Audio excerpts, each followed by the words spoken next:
I have no reason to be friends, to be brothers with any of these guys aside from sled hockey. And now, like, we have such a tight bond with all those guys. It's so amazing on what the sport's given me.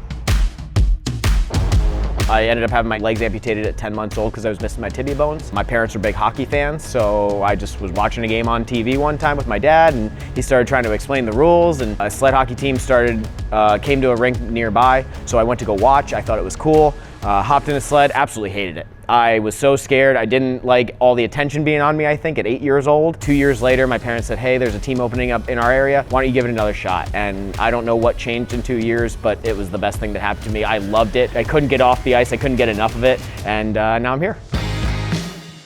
The biggest challenge I had to face was getting cut right before the Vancouver Paralympics. I remember coach coming in, brought my dad in the locker room, was like, hey, like, we just want to tell you, like, there are guys that are bigger, stronger, faster than we're trying to win a gold medal in Vancouver. And I remember driving back with my dad and he said, hey, like, if you don't like it, just go prove them wrong. That really shifted my mentality and gave me what I have now and gave me the understanding. Looking back at that challenge and then getting to go to Vancouver, like, I made it. I was just happy to be there. Like, to be able to be a part of a historic team, to not allow a single goal in all 5 games we played, and to win and to celebrate the gold medal with my family was absolute elation. After Vancouver, I probably could have called it quits. Like, I got mine. It's been so fulfilling over the next decade plus of being able to help others reach that goal too.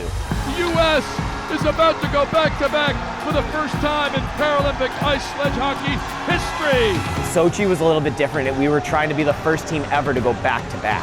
USA #1!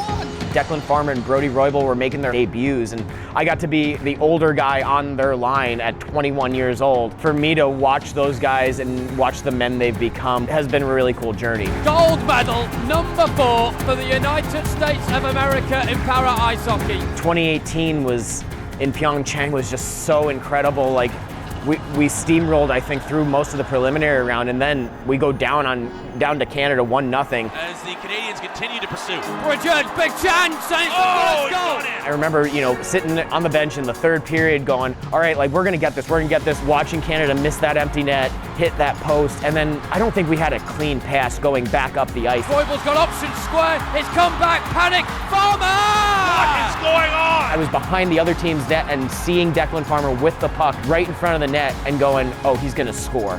Like, that was incredible. Farmer!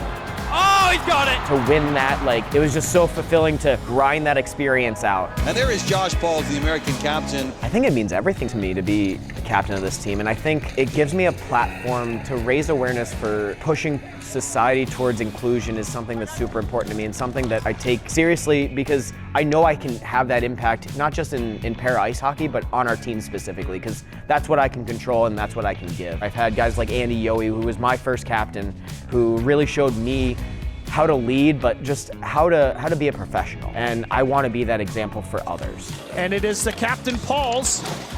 Works his way in, gets a shot away, draws a penalty, and scores anyway. I'm fortunate enough to have been to 4 Paralympic Winter Games, and in preparing for Milano Cortina, I think you have to prepare like it could be the last. I want to make sure that I give it my all, and I can look back and say I gave it my best effort. 17 years on the team, I think I could keep going, and I think I'm going to. It's just, you want to make sure that you don't have any regrets. Having my grandfather and both my grandparents on my mom's side be from Italy, it means a lot to be able to be a part of the US team representing in Italy. It's really cool because my family's from Northern Italy, and my mom's trying to tell me we got to go see some family that I've never met before that they might not even know I'm going. It's just so impactful to be able to go to a games where you have a little bit of history, even if I might not remember it.